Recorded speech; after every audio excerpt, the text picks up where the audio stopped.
feed is full, notifications don't stop, and the noise is louder than the truth. Epic Youth shows up with something different. The Epic Voices podcast cuts through the noise with truth, clarity, and real conversations that hit home. Conversations that inspire growth, purpose, and impact. This is where youth and community leaders come together with purpose to show up, speak up, and unite change you'll witness and feel, in a conversation you'll want to tap into. Looking for what's real? You just found it. Hello, everyone, and welcome to the very first episode of Epic Voices, where students, leaders, and changemakers come together to speak truth, build bridges, and inspire action. I'm your host, Kamron Zachary, and I'm honored to have you join us. Today's episode is called The Power of Voice. In this conversation, we'll explore what having an epic voice means today. How do the words we say influence others? How can young people lead change? And why does it matter that youth and experienced leaders talk with one another and not just to one another? This topic has me ready to talk about it, so let's talk about it.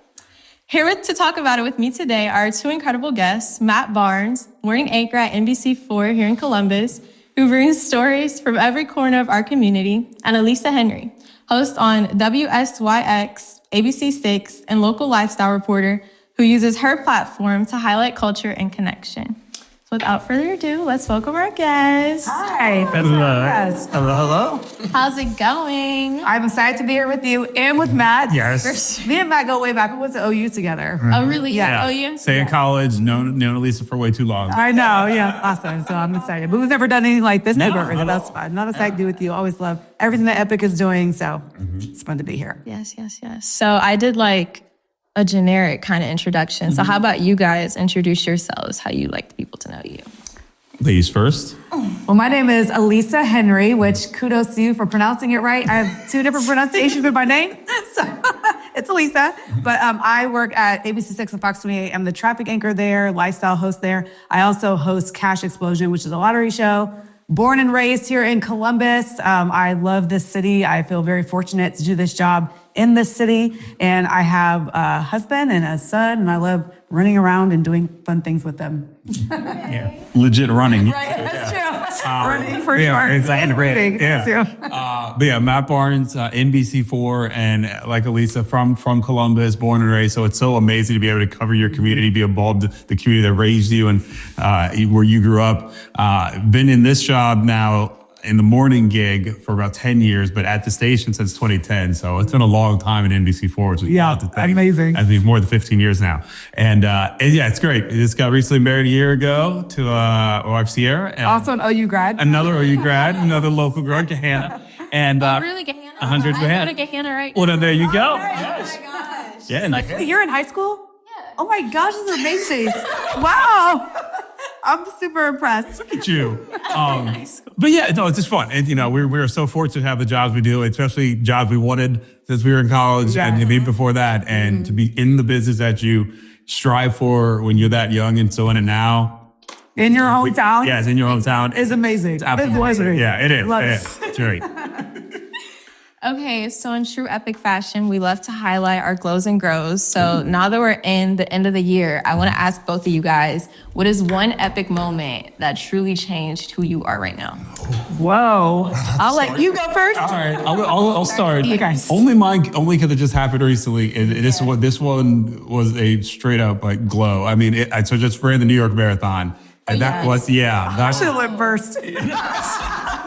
You ran a marathon. I got nothing after that. It was just something that I never thought I'd do another one after doing one last year, and I thought, I'm done. And then a friend kept encouraging me, New York's epic. You got to try it at the epic. And it really was. I mean, it's such something you have to put so much time and effort into. You've got to really want to do it. And then being there in New York and just seeing the energy, the support, the love, it absolutely carried me through that race. But it's just another way. I don't know, running for you, Alissa, it's so therapeutic at times too. It is physically hard, don't get me wrong. But when you're done with it, you feel so great about yourself. And then during the run, it's just, you get time to think to yourself, whether it's music you're listening to, whatever it is.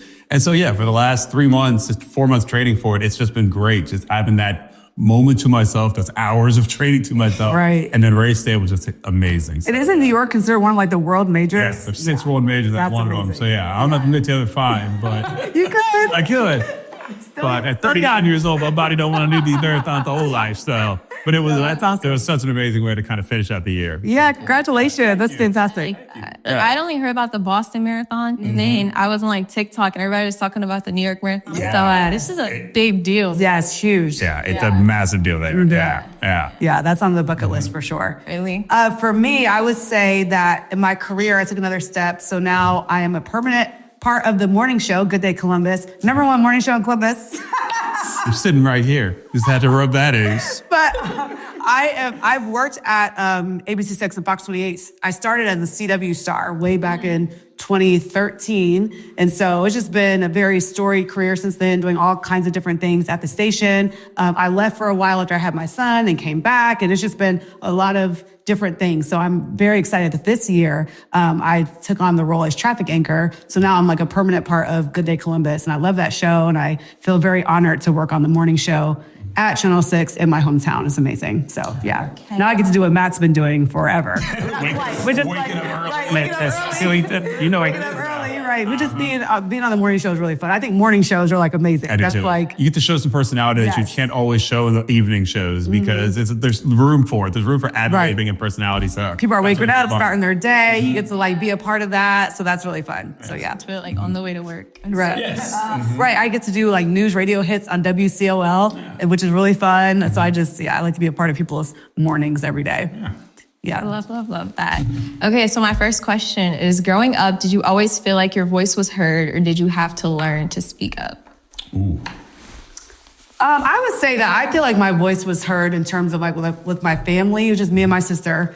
Growing up, our parents were very involved in our lives. And I feel like I can remember even back when I was a kid, like writing a letter to Governor George Voinovich about something. I think I was like trying to raise money for a church camp. I don't know what I was doing, but they very much encouraged me to like do that, which doesn't make sense now. But I feel like I always kind of felt like I maybe could like speak and say things and maybe sometimes people would listen. So Yeah, I mean, I grew up and there were times when people thought I was a mute. I just did not talk. I was real quiet as a kid. Even though I wanted to do television, they said, well, you got to learn how to talk.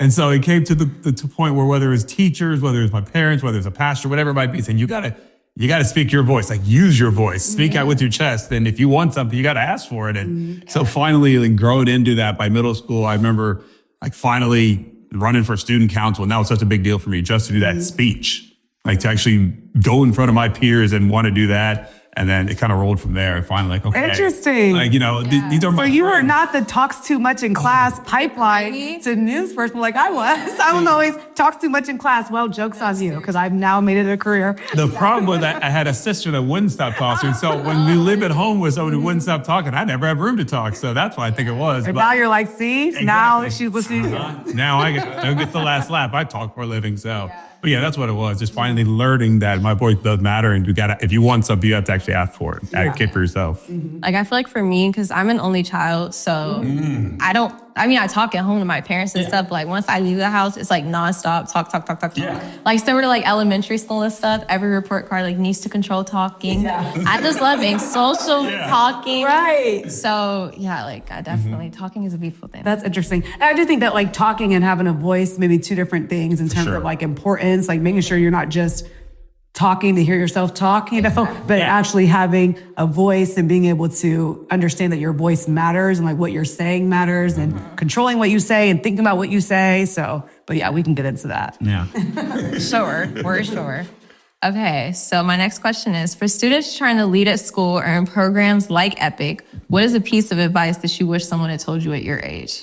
Ooh, I don't know. For me, I think sometimes a lot of, especially when we're younger, frankly, even when we're adults, maybe stop and think before you talk. A lot of people just say what's on their mind immediately, and they go off emotion. They don't go off of logic, and some things like that. That's really important, because when you're trying to make a point, if you're just going immediately off of a feeling and not actually things that matter that are going to make your point, and you know how to articulate it, it's okay to stop and think. Yeah. And I know it's easy because we're all so immediate action right now. Like, well, I gotta send a message. I gotta, get on my phone, whatever. Just stop, think, and then go. I know that's again, thankfully I was kind of cerebral as a kid because I was kind of quiet and then kind of thought about things.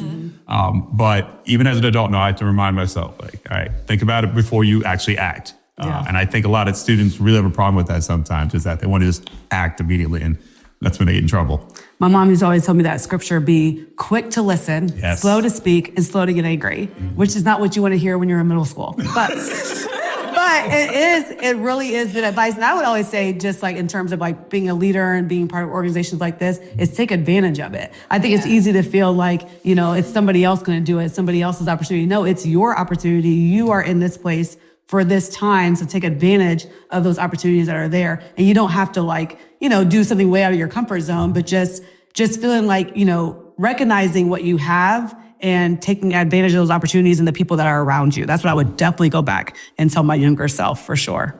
Yeah, that's good. Yeah. Soak that all up. I'm going to college next year, so I'm just trying to get all the gyms that I can now. Oh, yeah. Especially because I've been in this program since I was in 5th grade, so a lot of That's stuff, amazing. yeah, but a lot of this stuff I kind of forgot, so now I'm trying to learn it again. So. You think you did, but I don't do that. I don't want to put too many scriptures, but I think of them all the time. But train up the child in the way they should go or they don't depart from it. So you have so much training in your life, in your mind, and that stuff comes back to you. And, the foundation that you've set, just being a part of this, like you said, since 5th grade, that foundation is I think of that as an anchor, where you throw the anchor down and the boat is moving around, but it's not gonna move too much because you are anchored. Mm-hmm. So you have that really good foundation that you've gotten being here, and that's gonna carry you far in college and throughout your life. For sure. She's preaching over here. I love that. Some of these. She's just a master. That's my last scripture. Like I say, I can't help it. Please keep them coming. So I know you guys just said how doing the morning shows is kind of more relaxing and more fun. I want to ask, how do you balance being authentic while speaking to such a big audience? Because I feel like sometimes people lose their authenticity when they're trying to reach everybody. Yeah, I think they do, because sometimes they're trying to be someone they're not, because they think that's what the audience wants from them. But I think 100% of the audience just wants authenticity, at least in Columbus. I mean, we're from here, so I have no problem talking about my shared experiences or life experiences that I had when I was a kid, when I was an adult, a young person, whatever it might be. And then depending on the story, because obviously we can't be completely authentic with our political beliefs and things like that. But when it comes to some of the more fun stuff and just what we truly believe in, being authentic is what you have to be. And I don't know. I always joke. I say in the morning show, I'm too tired to not be myself.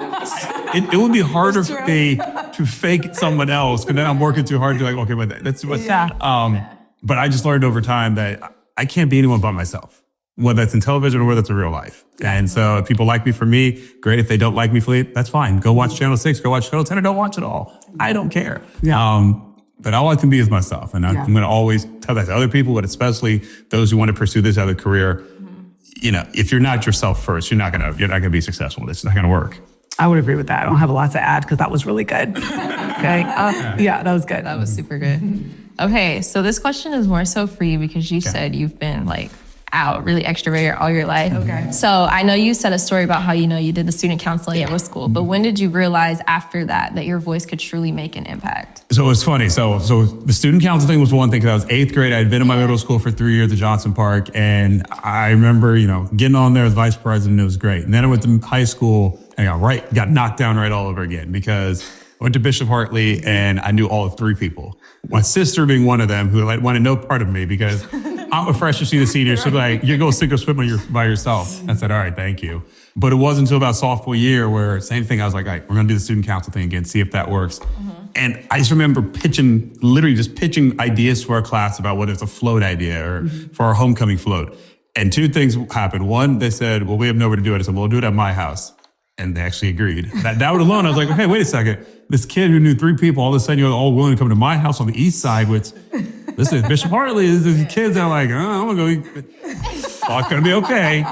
The school's 5 minutes away. Y'all go to school, y'all go to my house. And then in general, I just started, you can tell I had some more influence on them willing to listen to me, willing to talk to me, things like that. And that's when it started to figure out, okay, I just met these people a year ago and they're already listening to my ideas, willing to take my opinions into consideration. And that alone was enough to convince me, okay, if I can make friends and have influence that quickly, my voice does matter in this very different set of friends and people that I had at my predominantly black middle school to now my predominantly white high school. All right, there's, there's a way to do this. And I've kind of kept that experience my whole life, right? If this is, if I can get thrown into a different situation, I can still find a way to find my own voice. That's interesting because when I was in high school, so I'm from Columbus, born and raised, but when I was in high school, I moved to Atlanta for a year. So I lived in Atlanta for about a year and a half. My junior year of high school, I was at a brand new school. I think I knew one person. Like, it was completely new. And my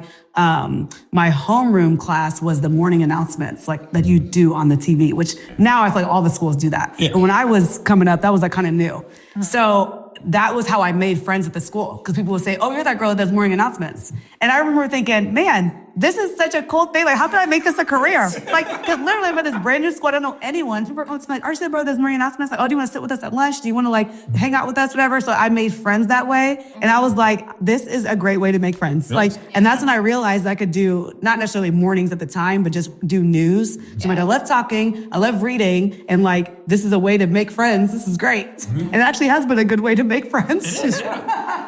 Like you say, and you get to show your personality a little bit too. It's a way just to get the conversation started. And that's the hardest thing for so many people is just getting a conversation started. And that's the opener, great. Then you get to and being able to like be, because like, being friendly to people. Like, if you want friends, show yourself friendly. And I feel like sometimes people do get the idea especially when you're out in the morning, that you're friendly. Yeah. And so, which is true, So I feel like people, that friendliness comes across, kind of like the authenticity you were talking about. Like, I think I'm the same no matter what. I don't think that if you met me some other time, you'd be like, "Oh, she's different." I think it's already said about yourself, but I'm the same all the time. So I try to be, how I am, in person is how I am on TV, is how I am like at home, So, and that authenticity comes across for sure, I think. Yeah. That's good. That was really good. Okay, so I feel like in this time, it's really hard to bring generations together, especially because earlier you were talking about how like the millennials do the side part. Yes. Gen Z does it. I got my skinny jeans on. I got that lilac jeans. Yes. I'm such an elder millennial. Geriatric millennial. Listen. We are who we are. Embrace it. No, I'm trying to soak it up because this new generation's coming out. Generation Alpha coming knocking on y'all's door. Oh my gosh. Oh my God. So how do you think leaders can use their voices to create connections across generations or communities that don't always understand each other? Because like, I feel like we just said two, like, we're polar opposites in a sense, like millennial, Gen Z, and then what's the generation before millennials? Jax. Yeah, there's no Gen Y. So, And boomers before that.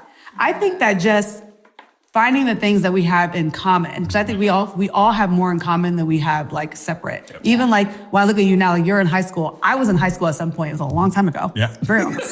But but there are like I can remember and I can empathize and I can understand and I think it's just finding those similarities with people. I think that's the way that you bridge gaps with anyone. Someone who has a different race than you, different political affiliation than you, different religion, whatever. We can always find something that we have in common. And I think that when you find those commonalities, your differences kind of diminish because you are finding those things you have in common. Even we were talking about hair, like, I don't really part my hair in the middle. We both have like our hair down. So like, we're both wearing jeans, not the same style jeans. So you just find those similarities and things that, ways to connect with people. And I think that when people feel like you see them, you understand them, or at least you're trying, I think they're more receptive to what you have to say.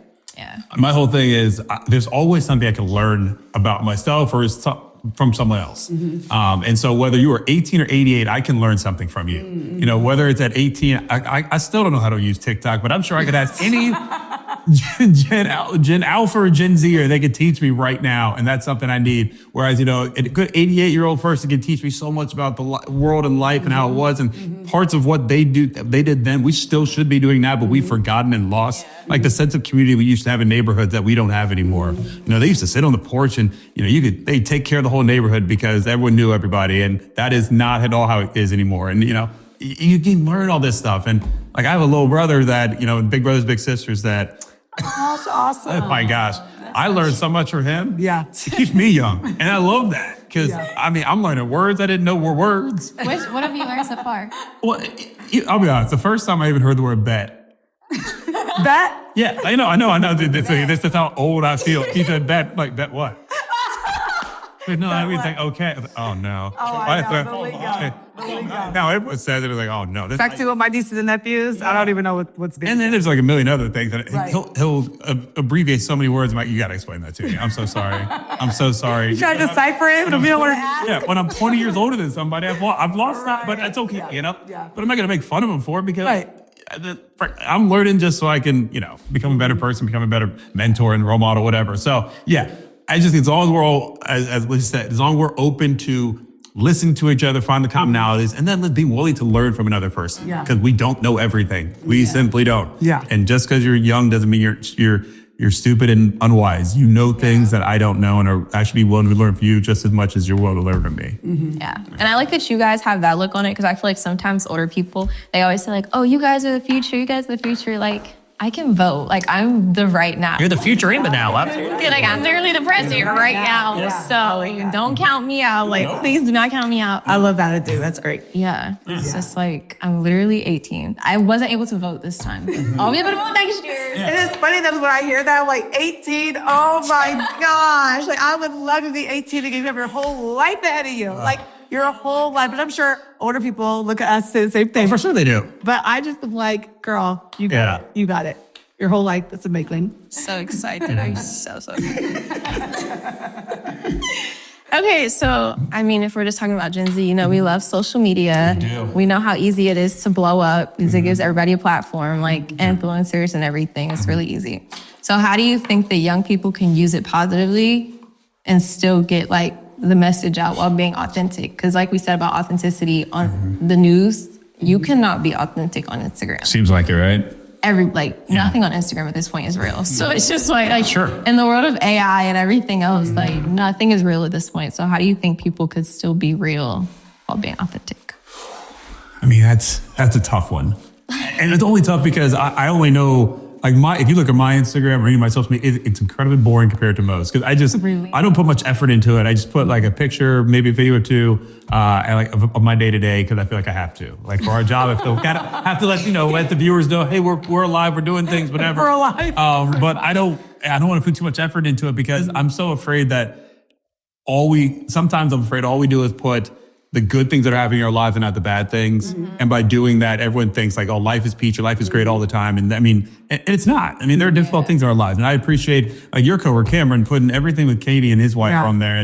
And, because my coworker's wife battled cancer twice. Recently. Yeah, and while that is hard to see, and some people are like, oh, I don't want to see that on Instagram. I want to see things that make me happy. No, I'm sorry, that's life sometimes. I think that's part of the Let's see when they're not alone. Yes, and that's the thing. You can find those connections. People, but they're not alone. We all have stuff. And so I think it's sometimes hard because if you're trying to blow up, you're sometimes only thinking about what can I do to make a big splash? What can I do to, make waves? And that's not, you're not doing that every day. Yeah. You're doing that and you're using so much manipulation with video filters and editing and AI to make it look good. So, I don't know.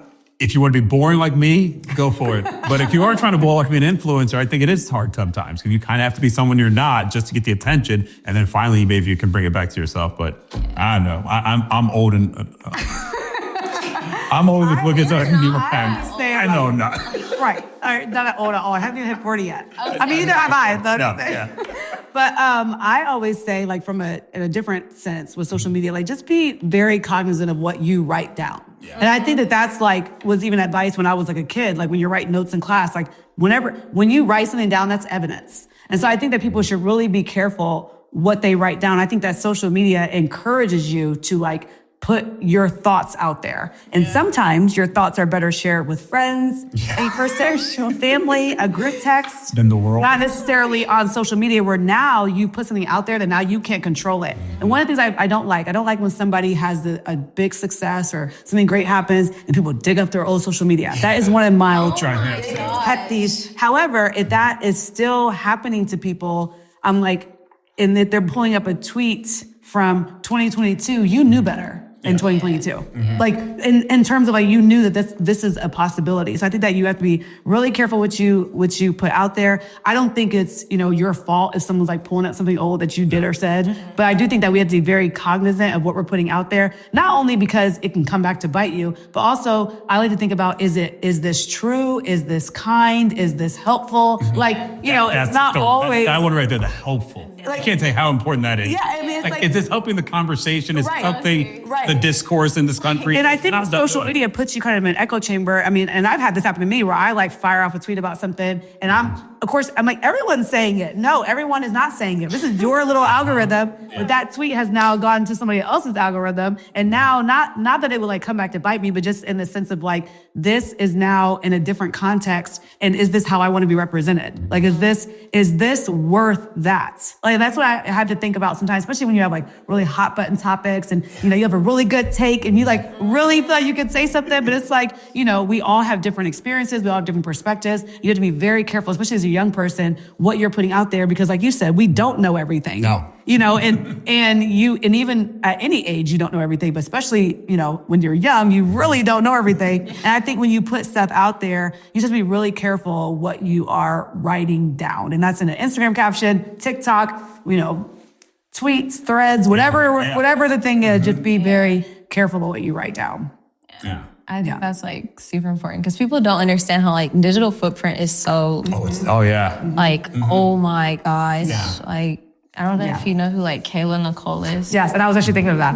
When you said that, They were dating up for old teeth. I'm like, leave this girl alone. But I'm also like, Kayla, like when you were, and again, she may not have realized, we don't know her, you may not have realized, and that's the thing too, you might feel like, well, I'm saying this and I stand behind what I'm saying, which good, but again, it goes back to, I think, is this beneficial? Is this helpful? Is this true? Is this kind? Is this necessary? And like you said, that's one thing. It could just necessary. It could just be something that you tell to your friends. You don't have to put it out to the whole world. All the world doesn't know who you are. They don't know the context. They don't know the time. All that. Right. Just say it to your friends. Yes. It's okay to have personal connection. Right. Personal interaction with people, not always throw it out to the world and let them respond. That's always a good thing. And just knowing that, I heard someone say once, everything does not deserve my comment. No. And I thought that was so good. So true. Like everything does not deserve nor require your comment. It's like, I think it's important just to find that balance and, just making sure that you're really thinking before you put something out there. Yeah. And that's like big for me because I still have so much life ahead. So like I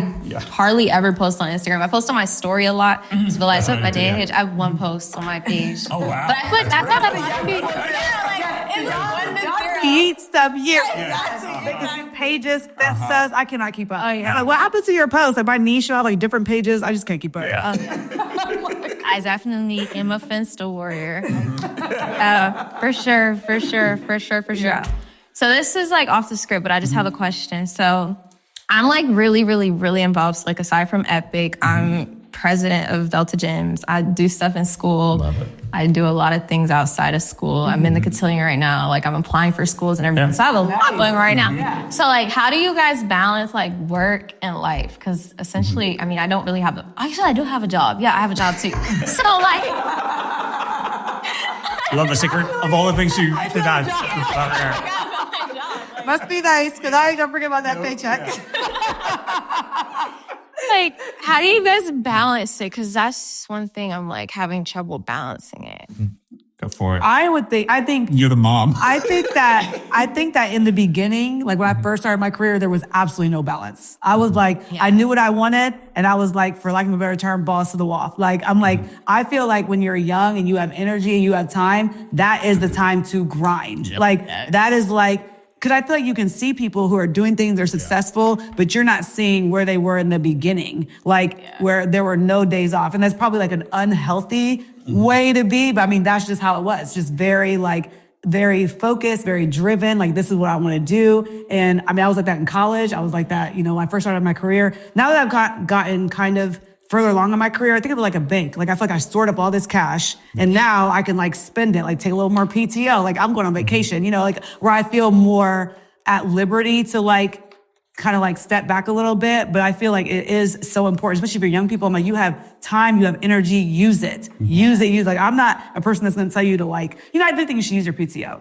Everybody should use their PTO. Yes, read your daily. Yeah, you need to play your mental health when too. people are like, oh, I don't really want to work, I can't relate to that. Like, no. I'm like, you need to, like, this is the time to be like, setting yourself up, getting that work ethic good, like doing your thing, not to the point of burnout. I think it's important to maintain your friendships. There are some things I sacrificed where, like, if I missed a big milestone in someone's life, I look back on that was not worth it. Like, it would have been better to have been there. Yeah. But there are other things I look back and I'm like, I'm glad I did that. I'm glad I was like on the grind, staying up all night, editing a video. Like, that was important back then. Yeah. Now, being married, having my husband, my son, I grind in a different way because I'm like, okay, I do this, but I actually have to like cut this. I need to go to my husband's thing or my son's thing or whatever. So just finding that balance that way, just with a calendar. If it's not written down, I probably won't be there.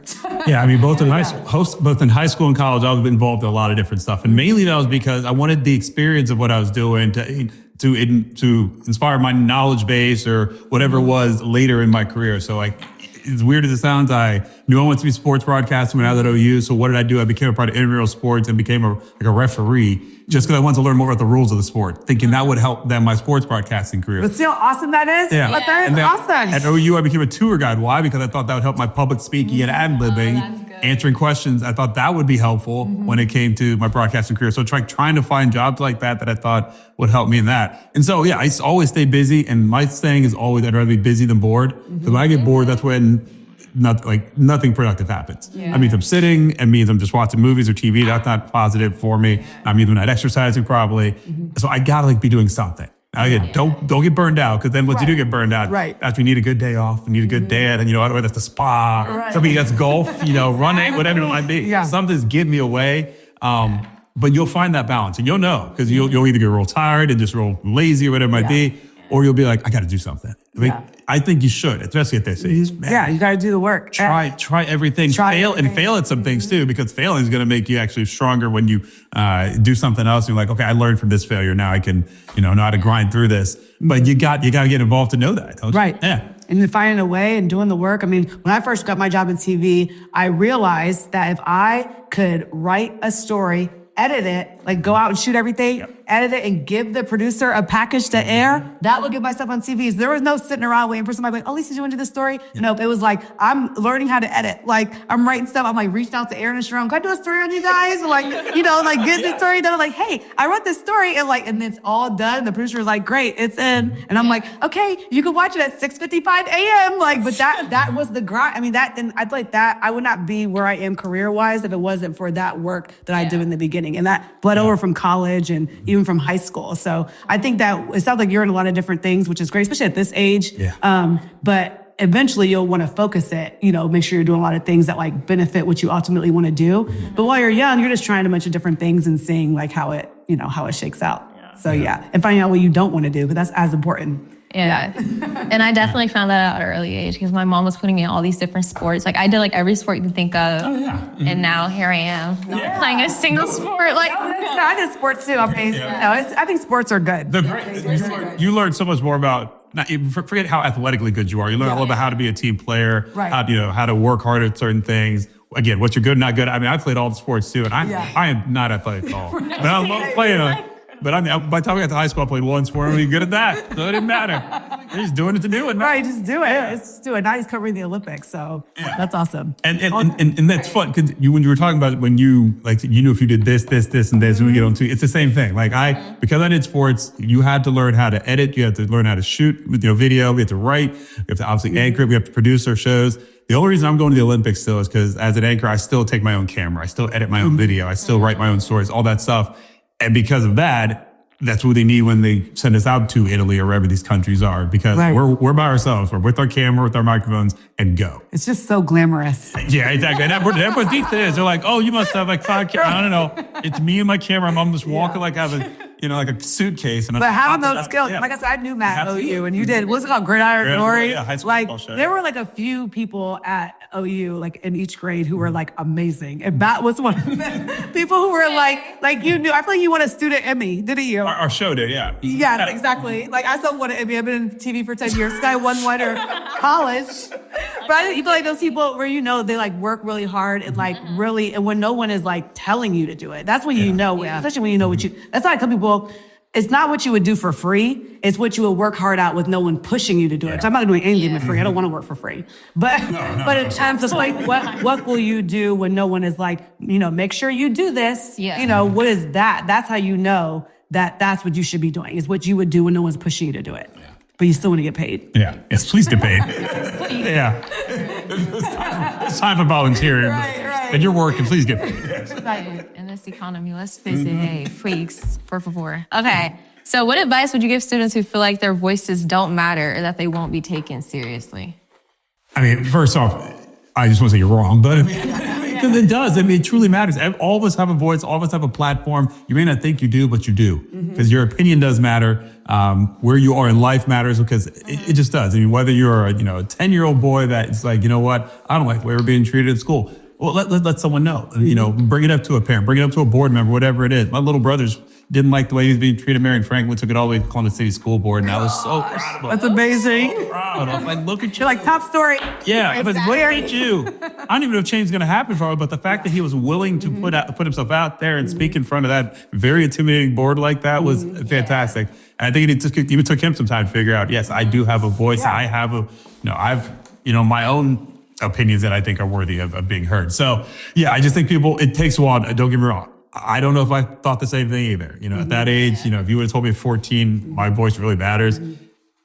But it does. Yeah. It does. And it just takes a while to learn. And then like I said, something will click at some point where like, I was heard, especially by an adult. Right. And you're like, okay. And then it just keeps going. At least for me, it did. I was like, I'm going to keep talking. I think like you have to just like try it too. Yeah. Sometimes you'll get, maybe you don't get received the way you want to get received. But I think you just keep trying it. I mean, I know when I was in high school, I had a situation with a cheerleading coach who didn't want to come to away games. And I was like, well, we can't cheer. Yeah.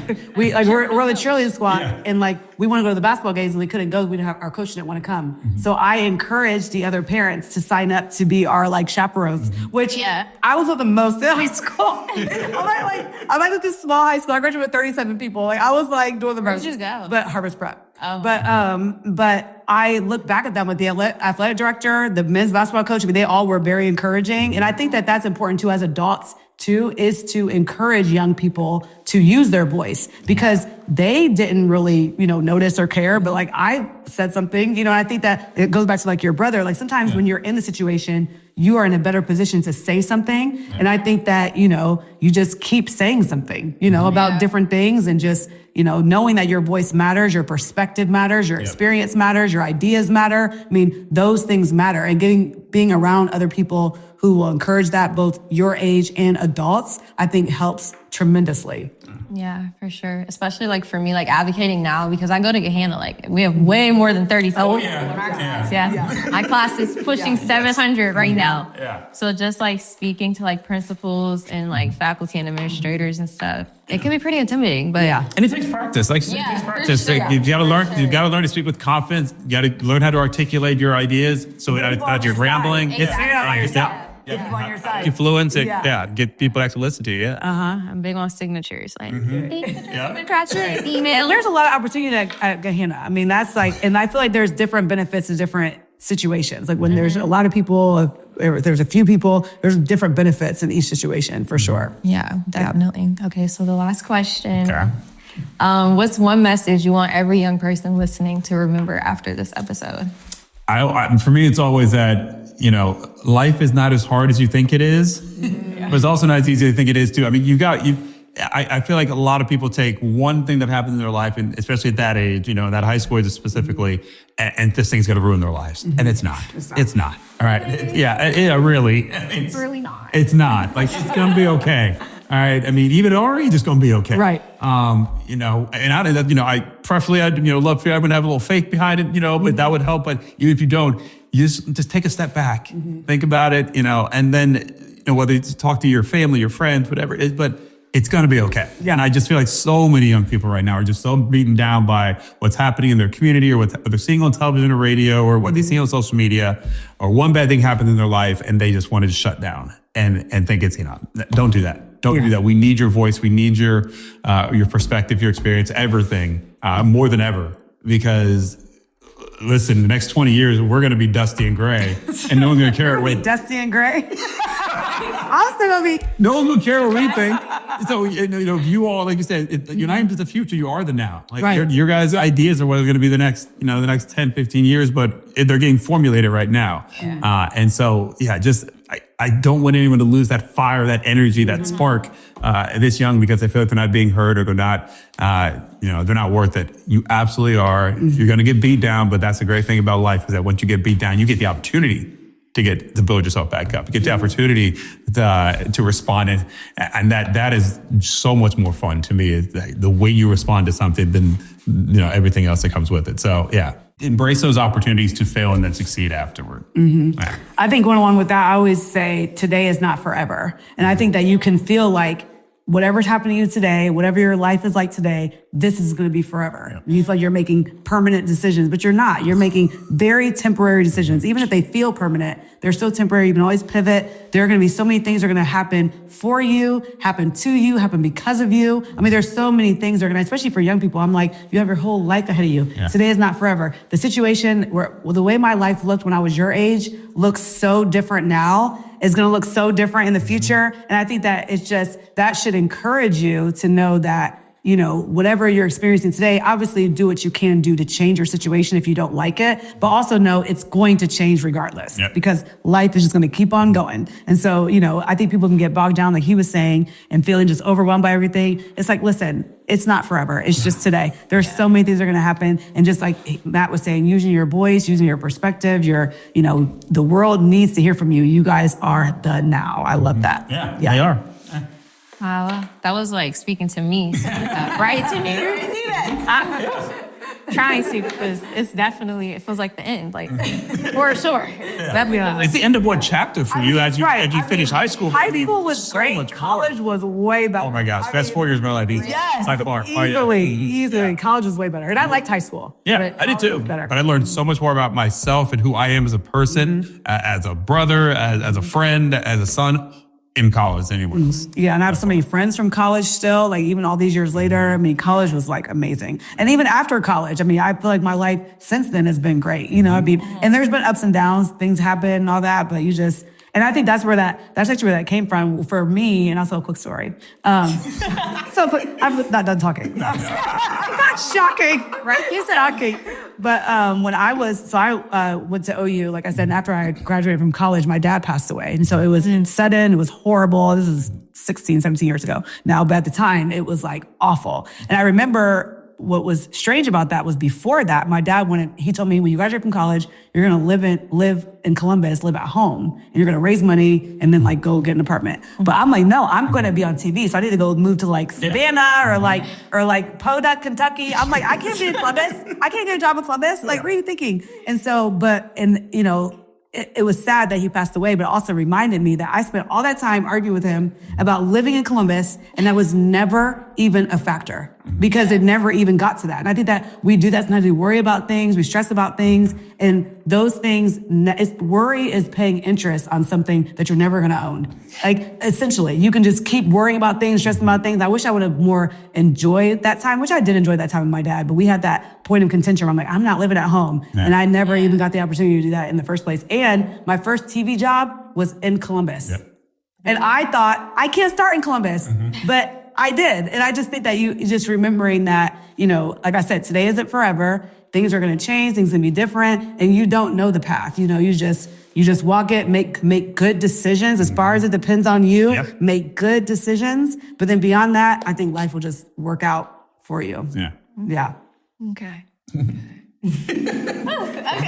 Yeah. Well, that was supposed to be the last question, but I have one more question. Okay, so I'm not the only one not done talking. No. I'm still going. Okay, so for me, when I go to college, I want to major in communications, but I want to go on like a journalism track and minor in political science.